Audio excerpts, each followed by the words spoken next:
नमस्कार। होश की बातें चैनल पर एक बार फिर से आपका स्वागत है। आज हम बात करेंगे अपने दैनिक जीवन में बातचीत की, यानी वे ऑफ टॉकिंग की।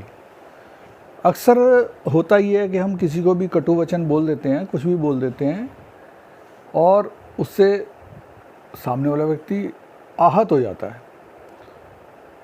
यदि हम अपनी वाणी को मधुर रखें, अपना बोलचाल करने का, बात करने का तरीका अच्छा रखें, मृदुभाषी रहें, तो मैं समझता हूँ उसमें हमारा कुछ खर्च तो नहीं होता, लेकिन इसके नतीजे बड़े असाधारण होते हैं। यानी हम किसी से मीठा बोलेंगे, किसी से अच्छा बोलेंगे, तो वो हमारी बात सुनेगा भी और ना तो हम आहत होंगे ना वो आहत होगा।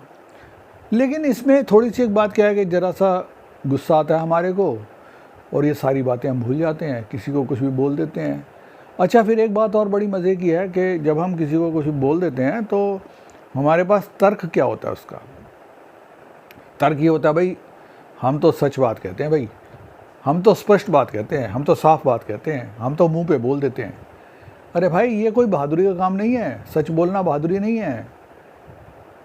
बहादुरी है सच सुनना। आप अपने बारे में कितना सच सुन सकते हो, ये बहादुरी है। किसी दूसरे का सच बोलना तो बड़ी साधारण सी बात है। और एक बात भी अक्सर लोग कहते हैं सच कड़वा होता है, जबकि मैं कहता हूँ कि सच कड़वा नहीं होता, सच को कहने का अंदाज कड़वा होता है। यानी जिस सच को आप जिस तरीके से कहते हैं वो तरीका ऐसा होता है। आपने देखा होगा कि जब हम किसी को उसकी गलती रियलाइज़ कराते हैं तो बिल्कुल उस समय हमारी जो भावभंगिमा है, हमारी जो जेस्चर है, हमारा जो तरीका है बात करने का, वो ये होता है कि हम तो बिल्कुल सातवें आसमान पे हैं और वो बिल्कुल धरातल पे है। ऐसा नहीं होना चाहिए।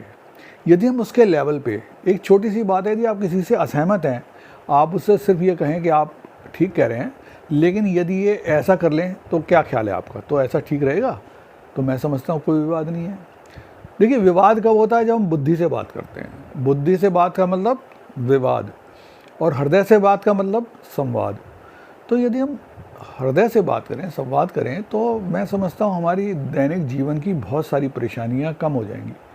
अब एक छोटी सी बात है कि देखिए, एक एम्प्लॉय था, उसको उसके बॉस ने किसी बात पे बड़ा डांट दिया, गुस्सा कर दिया, बड़ी उसकी इंसल्ट कर दी।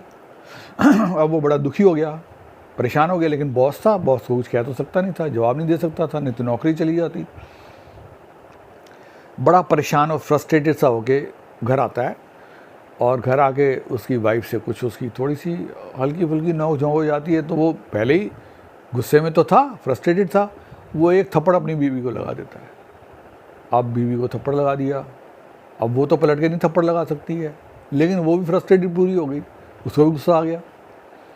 अब उसके सामने उसका बड़ा बेटा आ गया किसी बात पे, उसने कुछ कर दिया, उसने एक थप्पड़ उसको लगा दिया। चलो जी, उसने अपनी फ्रस्ट्रेशन क्लियर कर दी। अब बेटे को फ्रस्ट्रेशन हो गई कि मेरी माँ ने मुझे मार दिया ऐसी खामखा। उसका छोटा भाई पास में खेल रहा था, उसने उसको थप्पड़ लगा दिया। अब छोटा भाई क्या करे, घर में तो कोई बचा नहीं, सब ने अपनी अपनी फ्रस्ट्रेशन ट्रांसफ़र कर दी। अब वो फ्रस्ट्रेटेड हो गए, गुस्से में बाहर निकला और सामने कुत्ता जा रहा था, उसने उस कुत्ते को जोर के लात मारी। एक कुत्ता एकदम बिलबिला गया, एकदम से अचानक हुए हमले से परेशान हो गया, और सामने से एक आदमी आ रहा था, उसने उसको काट लिया कुत्ते ने। अब आप जानते हो वो आदमी कौन था? वो बॉस था जिसने अपने एम्प्लॉय को जो है सवेरे बेइज्जत किया था, डांटा था। यानी उसके उस एक्ट का परिणाम ये निकला कि उसको कुत्ते ने काट लिया। अब ज़रूरी नहीं है ये परिणाम कुछ घंटे में निकल आए, ये एक सर्कल होता है 360 डिग्री का। हम जो करते हैं वो हमारे तक आएगा ज़रूर, लेकिन उस आने में कभी तो कुछ घंटे लगते हैं, कभी कुछ दिन लगते हैं, कभी कुछ महीने, कभी कुछ साल, और कभी तो कुछ जन्म भी लग जाते हैं।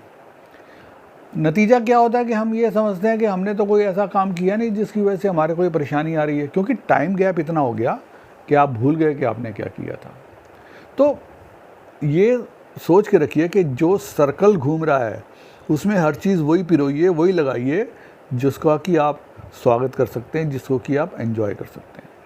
और बड़ी ये साधारण सी बात है, इसमें कोई इतना मुश्किल या इतना असाधारण, इतना दुरूह कार्य नहीं है कि भाई आप, अच्छा किसी से कहा जाए कि आप ज़रा अच्छे से बोल दीजिए, मीठा बोलिए, तो अक्सर क्या होता है, भाई ये हमसे नहीं होती चापलूसी। ये चापलूसी नहीं है भाई, ये व्यवहार कुशलता है। आप किसी से अच्छे तरह से व्यवहार करते हैं या आपके अच्छे व्यवहार की पहचान है। अब देखें ना कि पाप हमारे से 3 तरह के होते हैं, मन के, वचन के और कर्म के। मन के तो हम पता नहीं कितने करते हैं, तो हम ही जानते हैं, हमारा मन ही जानता है कि हमने कितने पाप किए, किसके बारे में कितना बुरा सोचा, वो कोई नहीं जानता। वचन के, वचन भी ये होता है कि हम बाहर तो आम तौर पे बहुत सभ्य तरीके से बात करते हैं, क्योंकि पता है यदि किसी को गलत बोल दिया तो हो सकता है कुछ हमारे को भी अब शब्द सुनने पड़ जाएँ या बात जो है मार पिटाई तक हो जाए। अक्सर हम अपने वचनों की कठोरता अपने घर में प्रयोग करते हैं। क्यों? क्योंकि घर वाले हैं, उनको कुछ भी कह दें, क्या करेंगे वो? कुछ नहीं करेंगे। तीसरी बात आती है कर्म की। तो कर्म तो बहुत ही रेयर होते हैं, मतलब किसी के साथ बुरा करने के लिए तो आपको बुरा कर्म करने के लिए तो बहुत जिगरा चाहिए ना, बहुत एफर्ट चाहिए। तो मन, कर्म और वचन 3 तरह के होते हैं। तो वचन के जितने कम से कम हम अपने वचनों से किसी को हर्ट कर सकें, किसी को नुकसान पहुंचा सकें, किसी को पीड़ा दे सकें, हमारे लिए बढ़िया है, हमारे परिवार के लिए बढ़िया है। आप देखेंगे कि मृदुभाषी होने से घर का पूरा परिवार बदल जाता है, पूरा एक सकारात्मकता आ जाती है विचारों में, एक बॉन्डिंग हो जाती है। किसी से जुड़ने के लिए आपको उसके हृदय में उतरना पड़ेगा। उसके हृदय में उतरने का जरिया क्या है? आपकी सबसे पहला जो इफ़ेक्ट है वो आपकी बातों का है। आप किसी से मिलते हैं, अच्छा फिर क्या है कि हमारा दोहरा चरित्र बड़ी इसमें परेशानी का कारण है। किसी ने पूछा आपसे कैसे हैं, आपने कहा भाई बहुत बढ़िया है। अब बढ़िया लगते तो नहीं, कहते लेकिन कहना पड़ता है बढ़िया है। बढ़िया होना ये परंपरा है, कहना पड़ता है। किसी ने आपसे कह दिया, बड़ी विनम्रतापूर्वक वो आपसे कह रहा है कि अरे साहब मैं तो बहुत घटिया इंसान हूँ। असल में वो ये नहीं कह रहा मैं घटिया इंसान हूँ, वो इसलिए कह रहा है कि वो आपसे सुनना चाहता है कि आप कहें नहीं नहीं नहीं, अरे क्या बात कर रहे हैं, आप तो बहुत बढ़िया इंसान हैं। हाँ, यदि आप उसको कह दें हाँ जी आप ठीक कह रहे हैं, आप वास्तव में घटिया इंसान हैं, क्या होगा? मैं समझता हूँ कि वो ज़िंदगी भर आपसे बात नहीं करेगा। तो ये हमारी जो दोहरे चरित्र की है, हम सच्चाई कहना तो चाहते हैं लेकिन सच्चाई सुनना नहीं चाहते। आज के लिए इतना ही, धन्यवाद।